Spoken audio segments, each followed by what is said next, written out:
Assalamualaikum warahmatullahi wabarakatuh. Perkenalkan, nama saya Ira Novia Putri, NIM 2011034 dari kelas 5A reguler pagi. Baiklah, di sini saya akan menjelaskan mengapa diperlukan struktur inovasi publik dari internal dalam negeri dan eksternal luar negeri.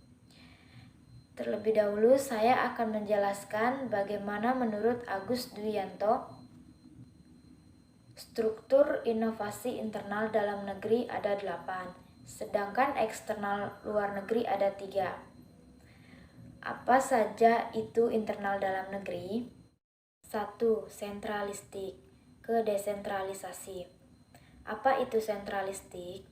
Sentralistik adalah pengaturan kewenangan dari pemerintahan daerah kepada pemerintahan pusat. Sedangkan desentralisasi adalah penyerahan kekuasaan pemerintahan oleh pemerintahan pusat kepada daerah otonomi berdasarkan asas otonomi. 2. Manual atau tradisional. Government ke ICT based governance. Government merupakan paradigma baru dalam tahapan pengelolaan kepemerintahan terhadap 3 pilar governance, yaitu pemerintah, sektor swasta, dan masyarakat.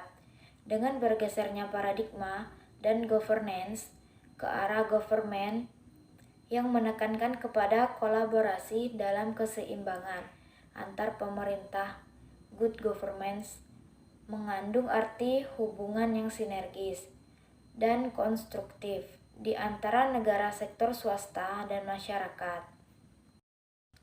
3. Tertutup ke terbuka. Ketika sebuah pemerintahan menganut sistem pemerintahan terbuka, maka akan melahirkan ciri-ciri sebagai berikut.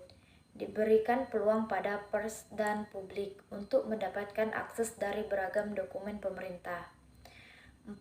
Sinergi adalah membangun dan memastikan hubungan kerjasama internal yang produktif, serta kemitraan yang harmonis dengan para pemangku kepentingan untuk menghasilkan karya yang bermanfaat dan berkualitas. 5. Pendekatan administratif. Kebudayaan kerja birokrasi, kualitas budaya kerja truk birokrasi atau pegawai sangat bermanfaat dalam mendukung aktivitas kerja. 6. Keterlibatan masyarakat. Suatu kebijakan tidak mungkin berjalan tanpa adanya keterlibatan atau partisipasi dari masyarakat itu sendiri. 7. Masyarakat yang tidak kritis ke masyarakat kritis. Kesadaran atas haknya. Sikap kritis adalah sikap peka terhadap peristiwa yang terjadi di sekitar lingkungan. Berpikir kritis adalah berpikir secara cerdas dengan sumber-sumber yang jelas dan logis. Oleh karena itu, kita yang berpikir tidak kritis harus pindah ke pikiran kritis. 8. Status word adalah istilah yang kerap muncul konteks sosial, politik, dan ekonomi. Seringkali secara implisit mengungkapkan perlunya suatu perubahan yang harus didorong untuk meningkatkan kesejahteraan. Baiklah, selanjutnya eksternal luar negeri. 1. Media income. Draft bonus demografi Indonesia akan mengalami bonus demografi beberapa tahun ke depan, di mana usia produktif yang bekerja akan lebih banyak dari usia penduduk pada umumnya dalam sebuah populasi negara. 2. Pemerintah berkinerja tinggi, efisien, efektif, dan akuntabel. 3. Globalisasi ASEAN, Community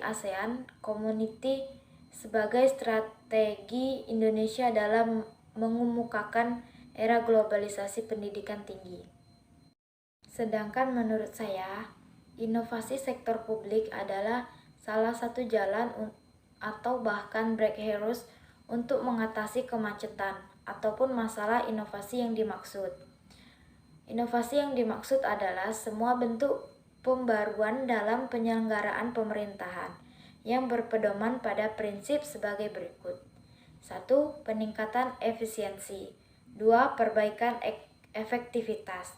3. Perbaikan kualitas pelayanan. 4. Tidak ada konflik kepentingan.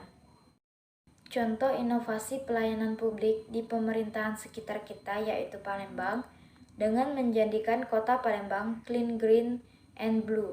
Dulu, para wisatawan enggan untuk berwisata ke Palembang, dikarenakan polusi udara yang banyak. Contoh inovasi pelayanan publik di pemerintahan sekitar kita yaitu Palembang, dengan menjadikan kota Palembang clean, green, and blue. Dulu, para wisatawan enggan untuk berwisata ke Palembang, dikarenakan polusi udara yang buruk dan banyak sampah yang berserakan di mana-mana. Sejak pemerintahan mengeluarkan inovasi clean, green, and blue, kini Palembang menjadi kota yang bersih, sehingga pada tahun 2018 Palembang dijadikan sebagai tempat berlangsungnya Asian Games dan banyak wisatawan yang berkunjung ke kota Palembang. Baiklah, sekian penjelasan dari saya. Apabila ada salah saya mohon maaf, pada Allah saya mohon ampun. Saya akhiri, wabillahi taufiq wal hidayah. Wassalamualaikum warahmatullahi wabarakatuh.